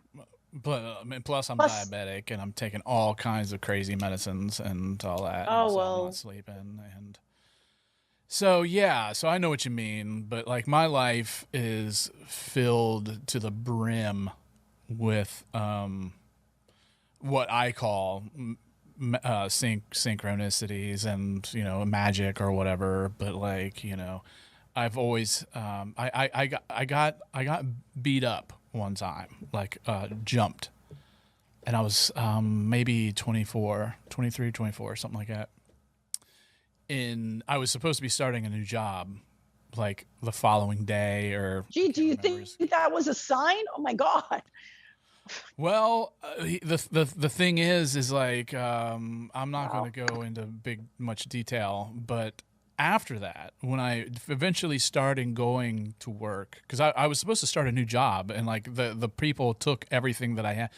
I had my birth certificate, my social security card. Why the hell would they want that? Or was it just mixed with everything? It was in my wallet because I was supposed to be starting a new job. It was like the next day, and so I went in, and they're like, take some time, get that stuff. You look messed up. Relax and come back later. Yeah. But I started coming into work, and my schedule was 11 to 8, I think, something like that. But no matter how early I started to go to work, I would always, almost every day, I would always clock in at 11:11. Oh, interesting. And yeah, and then it just kind of spread to license plates, dollar bills, money. I would see 11:11 on microwaves as you're watching your baked potato bake. You look at the 11:11, and it was like, and still to this day, 20 years later, I still see it. And it's funny. It's also, I'll tell somebody about it, and then they'll start texting me. They're like, "Damn you!" Now they see it. It has succinct messages. Mm-hmm. It has succinct messages, and you can easily Google up 11:11 numerology. Yeah. But it's basically a spiritual realm saying that they are surrounding you for protection now. Yeah. Yeah. I mean, there's like Facebook groups dedicated to it and all that. And so I do put a level of, whatever to that. Because, you can look at a clock or whatever at any time. It's just when you look at that time, Oh, no, it's definitely significant, Jason. It's definitely significant. And there is. Oh, no, I agree. I do agree. I mean, but I'm just saying, as devil's advocate, people will say that. They're like, well, it's just standing out to you because you see. I'm like, no, dude, it's like, I'll look at a license plate, and it's very hard to speak to a person who cannot see. If someone has never tasted a strawberry, no matter what detail you go into, the fine hairs of the seed or the texture of the skin or the red strawberry taste, they will never be able to understand you if they've never tasted a strawberry, right? Yeah. So there's no point talking to these people about what you're seeing and trying to convince them. Yeah. So the Heyoka, when did you realize? I mean, how did you figure this out? Did you? Good question. I just answered that question today, so I have it on tip of my mind. It actually happened. A lot of weird things happened, as I said, all my life. And for those that want to know all of the really cool, really super cool, freaky, and I mean looking at a bunch of dancers when I'm in a film role. I did a lot of TV film. I was a choreographer, and I'm supposed to count 5, 6, 7, 8, and the director says shoot, and everybody freezes and everybody forgets how to move, and nobody knows what's going on, and he's going, let's do it again, and everybody's talking to everybody, and the dance teacher's there with them like, get your shit together, the producer's not going to do many takes, and I already know my line is 5, 6, 7, 8, go. And we do it the second time, and again they freeze, and the third time again we freeze, and the director's going fucking crazy. The dancers aren't moving, all of them are just freezing, and they're not moving, and they're like either forgetting, or it's not even that they're looking at you, they're just like, I say 5, 6, 7, 8, go.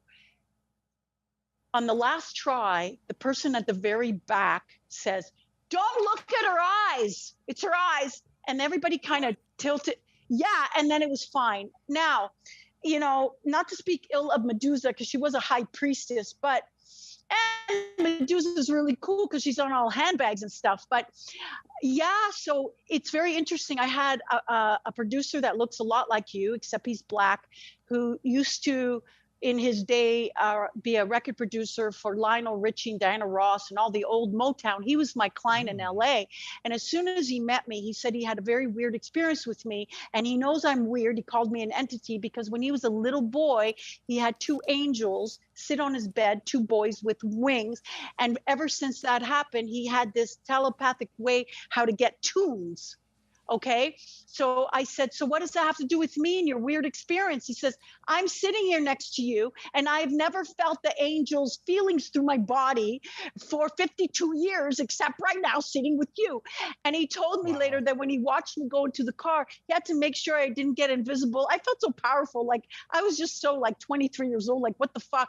But he explained to me, he said, if anybody looks into your eyes with the sun in your eyes or light, they're going to be hypnotized, they won't move. And I'm like, and he also said to me, one day you're going to write a book. I said, no, I don't know big words. He goes, no, you're going to write simple to the masses like Jesus did. And I'm like, okay, but my slang book is that. So here's how I figured this. So there's all these weird experiences. And for those that want like a fun read, go look at my site under the About Me section. It's about, you know, Heyoka teen, Heyoka in the Big Apple, and in California.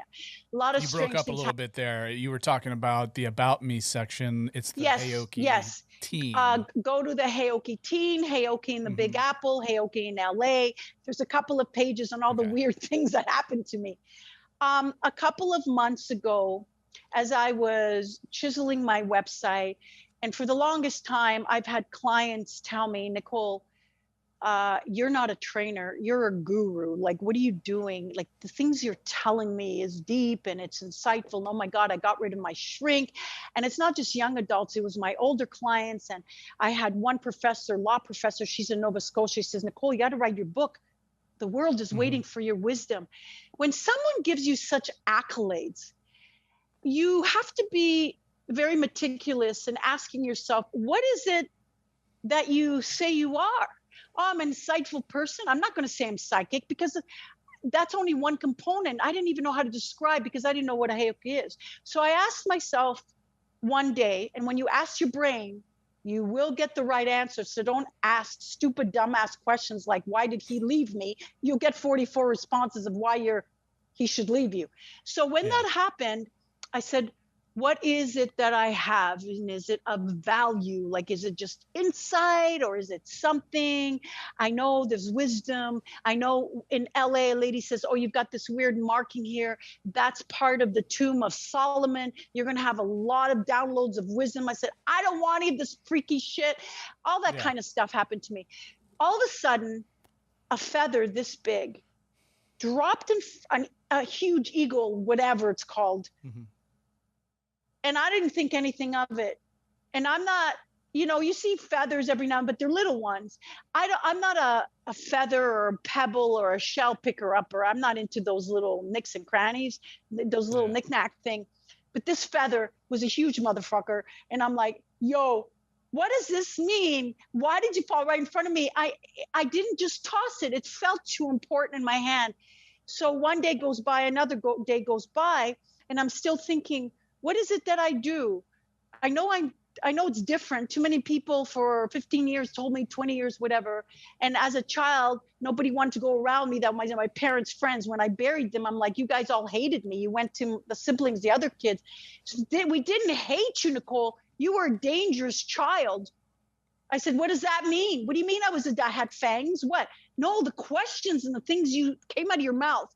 So all of a sudden, I'm on my computer, and I thought I had a text, but I didn't have a text. I had a pop-up, and it said Heyoka. And I went, what the fuck is Heyoka? Right. Sounds like a song.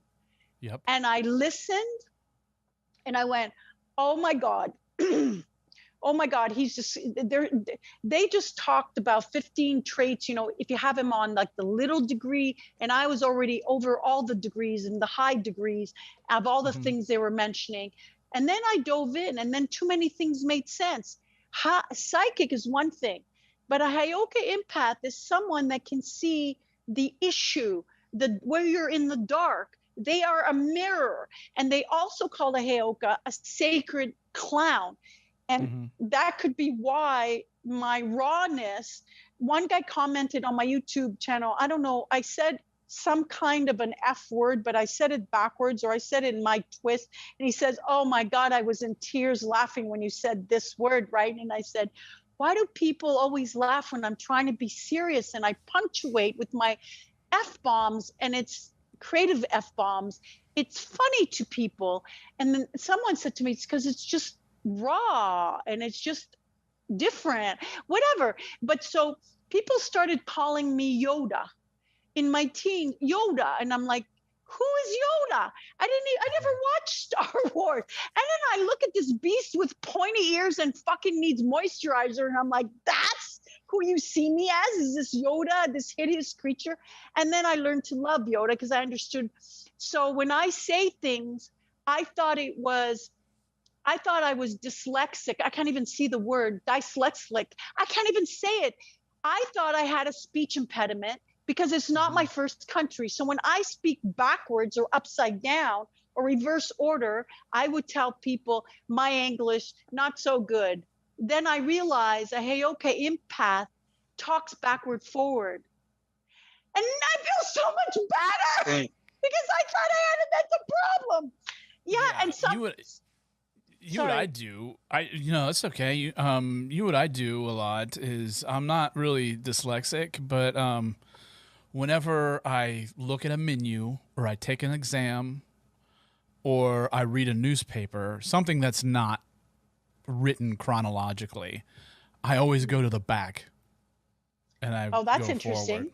That's interesting. I never. Wow, that's very interesting. Yeah, like when I take a test, I'll go to the back and I'll work backwards. It's hard to do that in a chapter book. But I only look back when I used to browse stores for books. I look to the last paragraph and I read the last sentence or two to decide if I wanted to buy it. Isn't that funny?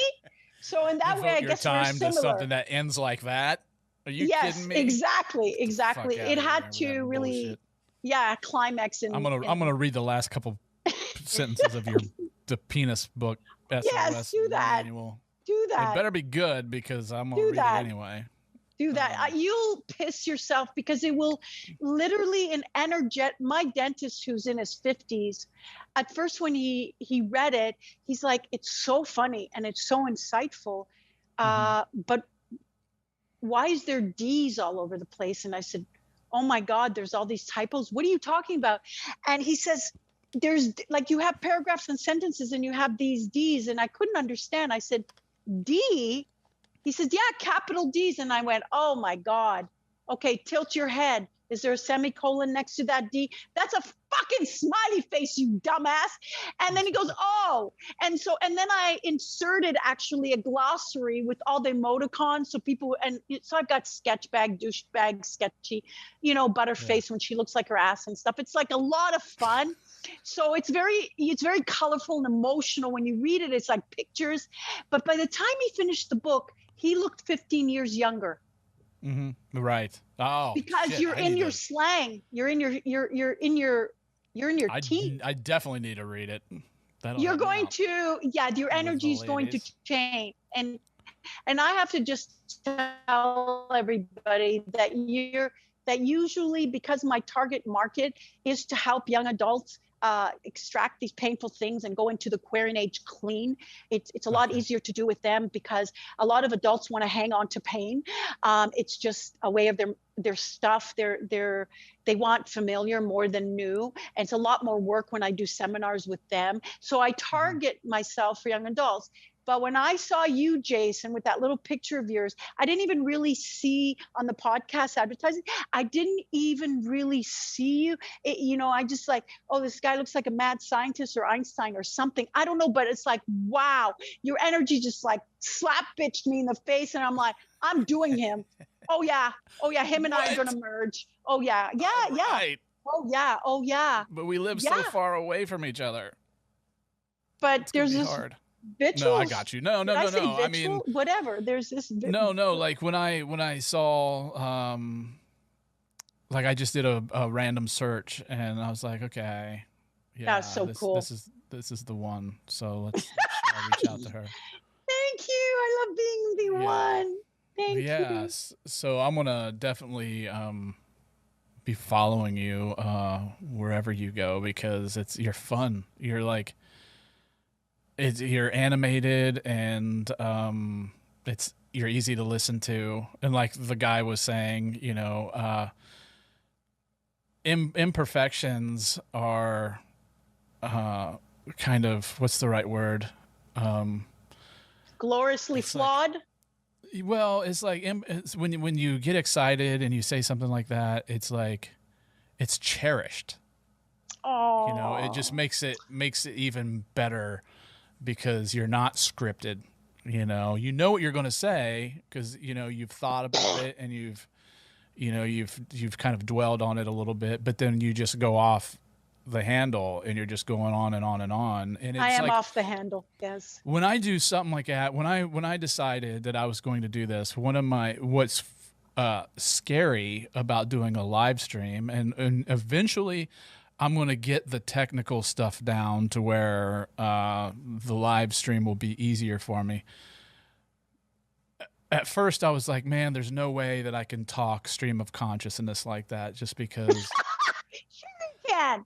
Oh, fuck yeah. No, just because I'm like, my ADHD and all that is just so like, I'll just forget where I was going and then it's kind of like pointless. But like, I did a couple and I think it's kind of like free writing where if you remember the first few words of what you were talking about, then you can always come back to it. And what the gist of what you were going to say is. So watching your videos, you don't really go all over the place. You do go up and down and hit a lot of points, but it's the actual it's kind of like hiking an uncharted path. Right. Yeah. You got a machete and you're slashing through these tall grasses and stuff. And yeah. Oh, that's so. You always have to every once in a while look behind you and be like, okay, all right, I'm still going the same way. You watch that eagle flying towards the sun. That was beautiful. Right. Well, yeah, I have you kind of inspired a thought. Can I share it with you? Yeah. Okay, you're talking about live stream and what's coming to me is I'm sitting here and I'm listening to you and I'm jiving with you and you take a while to absorb and digest thing and I love that about you because it makes me appreciate time more because, you know, once time goes, you don't. And as my teacher always used to say, Nichole, you're like a carton of milk spilt on the table. You need to not just pour it all out. Even when I used to dance, like for gigs and then movies, everyone would be like, okay, we're rehearsing, and Nichole would go full out, because I don't know how not to do full out. So you really helped me cherish the moment and squeeze all the life out of it. And I'm thinking, how could we together give more to all his intense listeners sitting and like leaning into the screen right now that I'm feeling? And I just thought, as you were talking about live, I don't know if you have a Facebook, I don't know if you have other followers on another media, but if there is a different platform where you could put like for example's sake, Facebook, we did a virtual event, you can let all your listeners and your followers, give them a clip of a highlight of ours. Make sure it's a high intense climax. If that's the case, a long one, multiple my way, and just give a clip and just ask. I'm taking a poll. Would anyone like a live 2-hour show where Nichole, as a Heyoka empath, can give her insights, psychic insights, whatever, to any issue that you have? And if we have a bunch of people, we would make it an event. We would charge a nominal fee. We would do a percentage split, and let's see how that is. Well, it could be a guy only after, and it could be a guy only girl ending. It can be you're overestimating my the power of my viewership. Well, not that. That's the wrong word. I'm very new at this. I think this. What's really cool about this medium is it goes on, like, actually the way that I have it set up is if I want to do a live stream, I can do it on as many different platforms as I want to at the same exact time. I have this. Okay, so where's the problem? Well, the problem is I just started. So okay, so it would be we'd gather people first. Well, the thing is what I was going to say is what's beautiful about this kind of thing is this stuff lives on. So I don't know if like, you know, you'll have all your videos on, and you're like, man, that video that I did, you know, 6 months ago is still getting hits. You know, that's because people are just now finding out about you. True. And they're absorbing everything that you've done. True. So what's awesome about this is, like the same with my guest from last week, is he was very good. You know, you are very good. Thank you. I'm just starting out at the speaking thing. I'm still kind of mush mouth and all that. So like it's actually a work in progress. It is you that is undermining how and who you are. Because I am picky as fuck. No, really. That's your own other things. Yeah. We can delve in another time. I'm letting you know what I see that can fly. You can keep that in your mind. No, I appreciate that. I appreciate I know that's something that I work on. But my point is this is just starting. So, you know, I've got awesome people. I've got other people lined up coming up, and as soon, like, one thing, you know, you were talking about, like, you were scratching at your website. That's one of my worst areas, is keeping up with that stuff. Even social media. I'll go post a picture. Yesterday, I had a session of cupping. You know what that is? Yes, I know what it is. Oh, I'm sorry. I some people don't. So it was my first session ever, and I just put that on Facebook, and it's like I didn't really have any explanation or anything.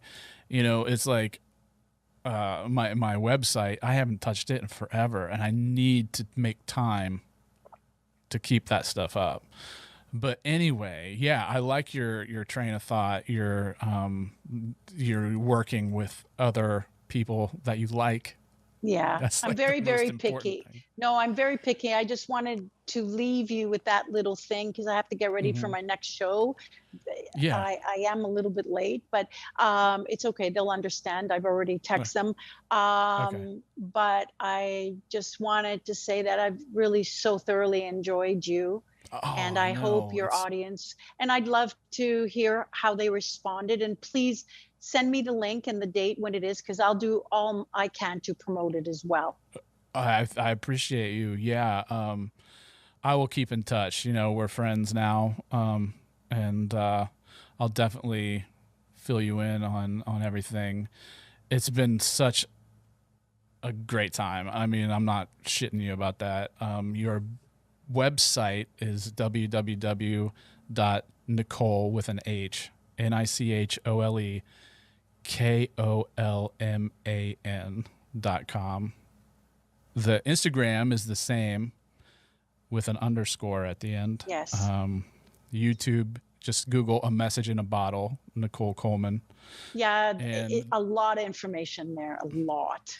yes, I know. I'm still watching stuff, and the big book is The Wisdom of the Penis, SOS Manual, and I'm gonna read it, and I'm gonna go to the back page and read the last couple sentences, and then I'll read the whole thing. Yeah, they should know, and you should know that the book was designed, I'll say this really quick, as your own private oracle, which means, Oh, wow. yes, no, and a girl actually who just bought the book, she had, she decided to film her, because the second or third page, the book instructs you to, it says to you, ask, what am I in the dark about? What do I need to see right now that I'm not seeing? Then randomly open it and look on your left hand where your thumb is and start reading. She did this live. She went fucking crazy, bawled her eyes out. Oh my At first, God. yeah, you should check it out. It's on the home page. I went, oh my God, this is so raw and authentic. Because first she's reading, she goes, oh, this is cute, haha. And she's like, what? Yeah. Oh, and then she flooded.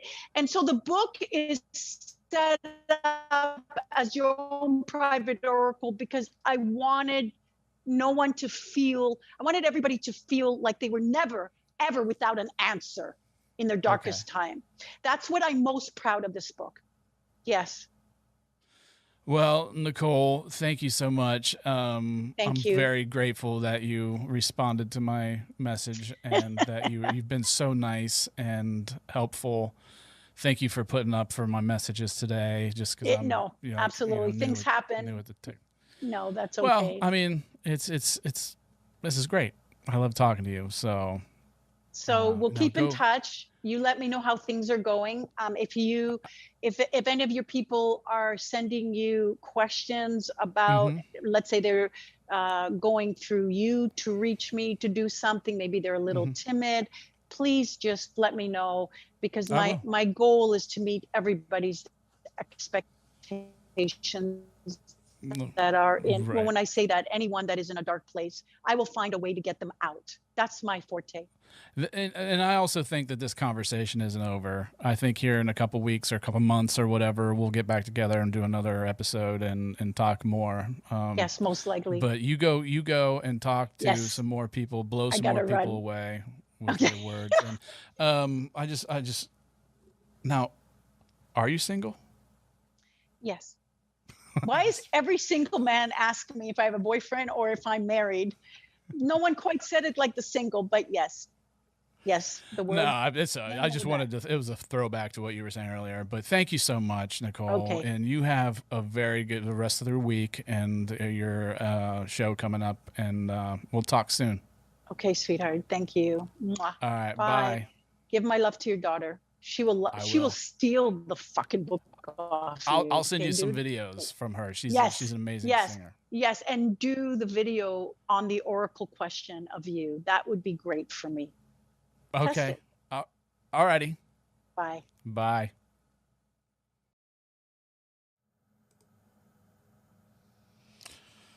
So there's that. Let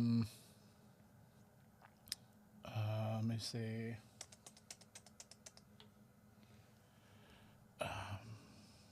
Do I have anything else to say? Let me.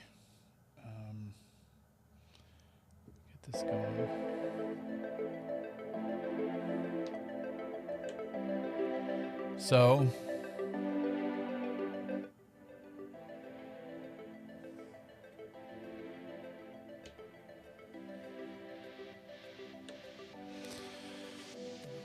that was Nichole Kolman. That was pretty fun, wasn't it? I had a blast. Next week is going to be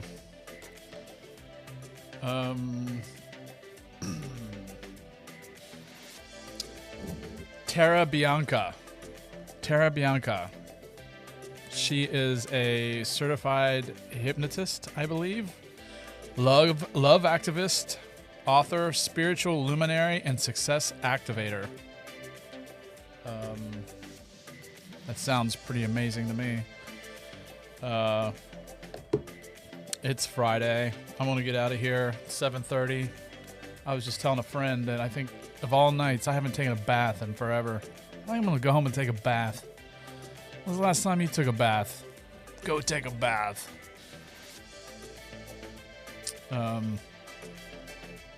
Yeah, I'm having fun.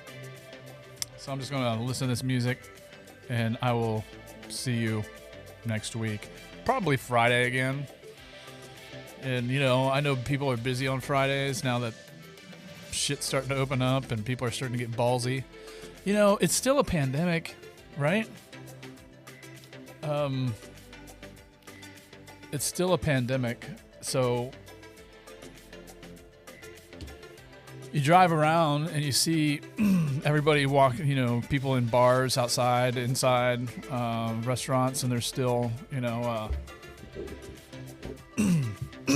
like hanging out all close and stuff. It's still, I don't know. I think we're going to have another downturn, a rise in positive cases again before it gets better. Hopefully not. I don't know. But all I can say is that I got my first vaccination shot. In 2 weeks, I'm going again. I'm still taking it seriously. I'm still staying away from people, whether I plan it that way or not. It is what it is. So I'll play this out, and you have a good week. And